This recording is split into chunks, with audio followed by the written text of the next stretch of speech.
संभाजीनगर जिले में भी मैं जॉइंट एमडी करके महावितरण मतलब जो बीज सप्लाई होती है उसको अभी मैं डील करता हूँ। तो आप सब जो है कॉम्पिटिटिव एग्जामिनेशंस की तैयारी कर रहे हैं। आई थिंक यूपीएससी के लिए ही और एमपीएससी के लिए ही सब यहाँ पर तैयारी कर रहे हैं, बरोबर? मतलब जेईई और मेडिकल का ओके।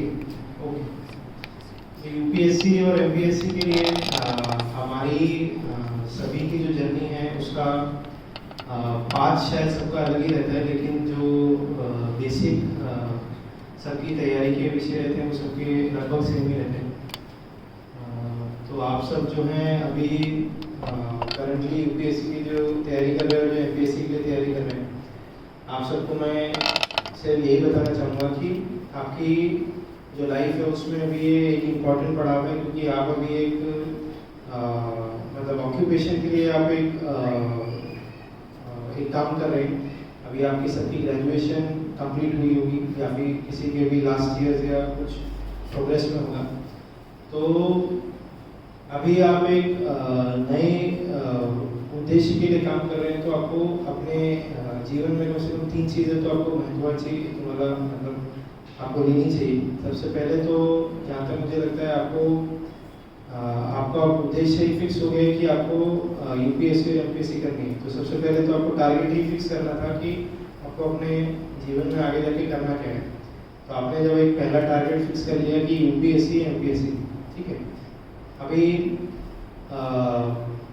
हमारे उसमें जैसे मैं हरियाणा से हूँ लेकिन दिल्ली में सेटल हुआ हूँ। तो अभी हमारे पास जब हम यूपीएससी करते थे तो हमारे पास कोई फेल सेफ ऑप्शन नहीं था कि दूसरा भी कुछ तैयारी कर रहे हैं तो साथ में हम वो भी कर लेंगे।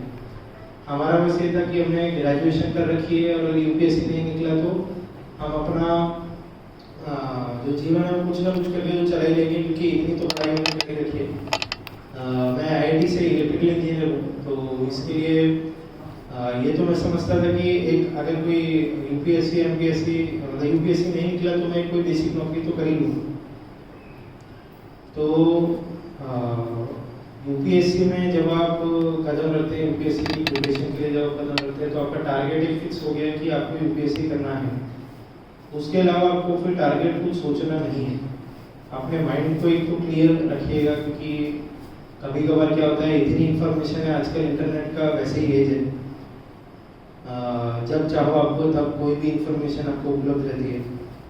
ऐसी एज में आपको ओवर इन्फॉर्मेशन का ज़्यादा डर है बजाय कि इन्फॉर्मेशन ना रहने का।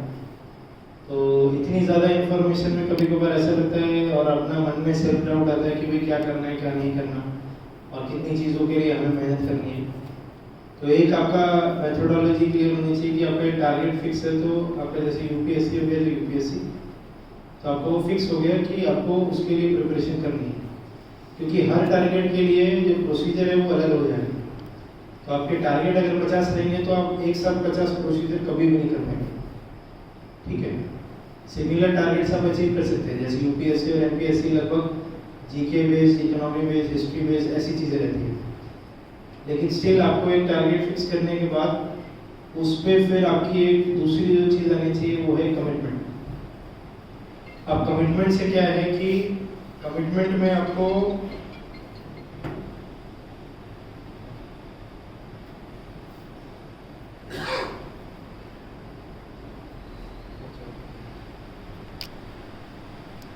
तो दूसरी जो चीज़ है वो आपकी है कमिटमेंट। अब कमिटमेंट में क्या है आपको कि अगर आपने एक टारगेट फिक्स कर लिया